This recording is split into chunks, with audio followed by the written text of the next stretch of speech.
So if we have a VT graph, we can find out information about the slope.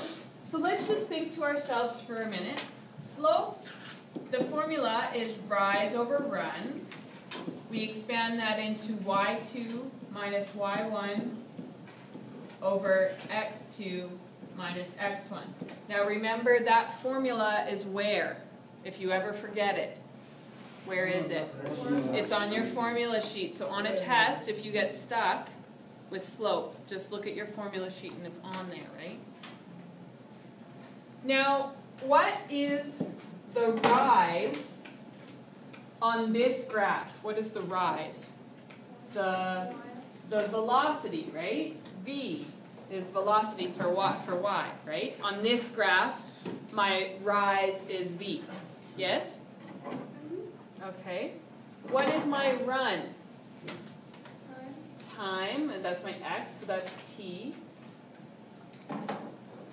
Now wait a second.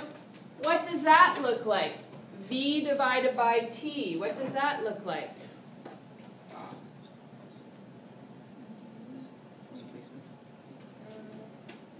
Look at your formula sheet.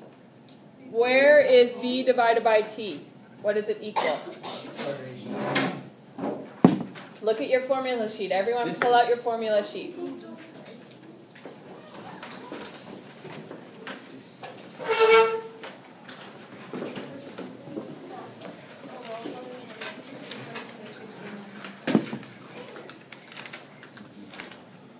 Where is it v divided by t? Which formula? Accelerate. Yeah. Where you find v divided by t, or it will have a delta v, right? It equals acceleration. So if we find slope of a VT graph, we are finding acceleration. Okay? Did you see how I figured that out? We write down what is our rise, we write down what is our run, and then you look for a formula that's on the equal sign. Yes, Devin? Why is it delta velocity? Well, because on your formula sheet, doesn't it have delta V? I don't know. Yes? Yes. Doesn't it? Yeah. So. It's not delta t? Sure. Generally, yes. It's a change in velocity over a change in time. Okay, so now let's actually calculate slope for this question. So let's pick, they already drew the line of best fit, which is nice. Now let's be fun and pick points that aren't like the normal ones. So let's pick here, let's pick 4.5 right on the line. So that point, let's say this is point 2, is 4.5 comma 18. And then let's pick, say, this point. So this is point 1. And that's 1.5 comma 6. So my 2 points, point 1 is 1.5 comma 6, and point 2 is 4.5 comma 18. Then you say, what is your y2 and x2 and everything? Now I know this seems redundant, but it's really helpful to stay organized. I always get them wrong if I don't do this. So with point 1 is your x1 and your y1. So everything with 1, 1, 1. Now with point 2, you have your x2 and your y2. Now we take those numbers and we put it into our formula. So slope is equal to y2, which is 18, minus y1, which is 6, divided by x2, 4.5, minus x1, 1.5.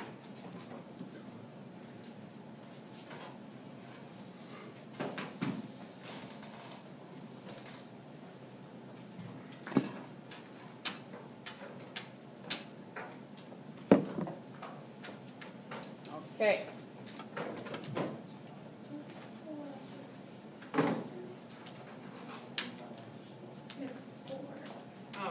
very good. So the answer is 4, and we're not really told specific sig digs here. Oh, I forgot to do something.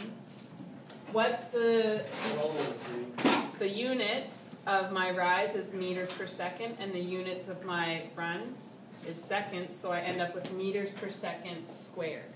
So there's 2 seconds. There's not 2 seconds, it's seconds squared. Because the units are like this, meters per second. So it's like meters divided by seconds times by seconds. So that's the same as going meters per second squared. Do we need a direction for this? Oh yes, okay. So we're not told, like it just says velocity. So do we just say positive? Yes. Positive direction. So, finding the slope gave us acceleration.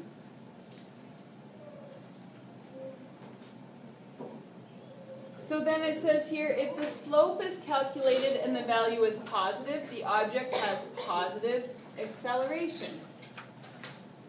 If the slope is calculated and it's negative, the object has negative acceleration. Now what about area? Okay, so let's think for a second here. When you find area of a graph, you're looking at the data points to the x-axis, okay? So the area of this graph would be all this space in there, okay? What shape is that? It's a triangle. So what's the area of a triangle? Okay, so since we're dealing with a triangle, we're going to note that the area for this graph is base times height divided by 2. Hi. Why is it not the square? Yeah. Not squared what? Like, why is it not 5 times 1? Why is it a triangle? What? Yeah. Like, why'd you make a triangle instead of a square? Because the data points are right here, here, here, here, and here. These lines are just showing you where it's at. Oh. When we were figuring out, like, how was the distance to displacement go to the square? Yeah? Yeah, because the line's straight across. Exactly. If it was an accelerated motion, it would be straight across. And then you have a rectangle, not a triangle. But since this is accelerated motion now, it's a line. So now it's a triangle. Okay. Yeah. Good questions. Okay. So now, let's think about it. So this is base times height divided by 2 if we have a triangle, because we have a triangle. So just make that note to yourself there. Okay, so if I go base times height, well, let's just think here. So area for this graph, what is my base? My base of my triangle is time, right? So area for this graph is time times by velocity. So, oops, I meant area. So what is t times v? What will give us t times v? What is the answer? Well, Displacement? yeah. So the area will give us displacement. So if we find the area of this graph, we've found displacement.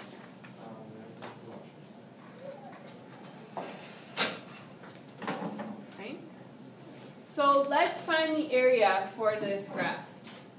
So would this, Go ahead.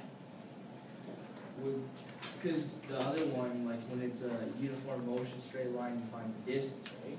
With the area, or you find the velocity? So, like, if I had this graph? Yeah, it's Still find displacement distance. Yeah. So, We're going to make a summary sheet after this that will probably... You can't find your words? No, I have a question to ask, but I don't know how to ask it. Maybe after we do the summary sheet, if you still have that question, maybe you can use the sheet to show me.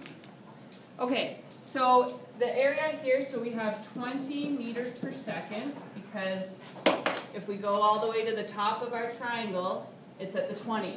So that's the height of our triangle, is 20. And the base is 5. So 20 meters per second times by 5 seconds, and we divide by 2 since it's a triangle.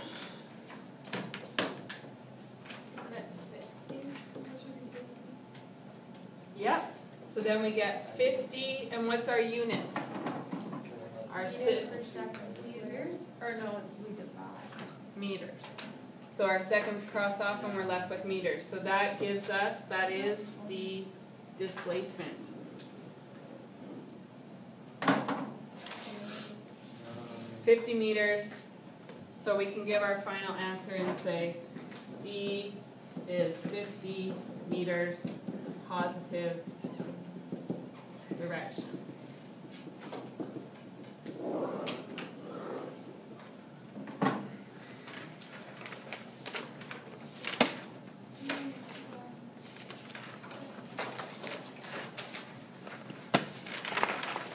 Okay, so now I know we've done lots of graphs, so we're just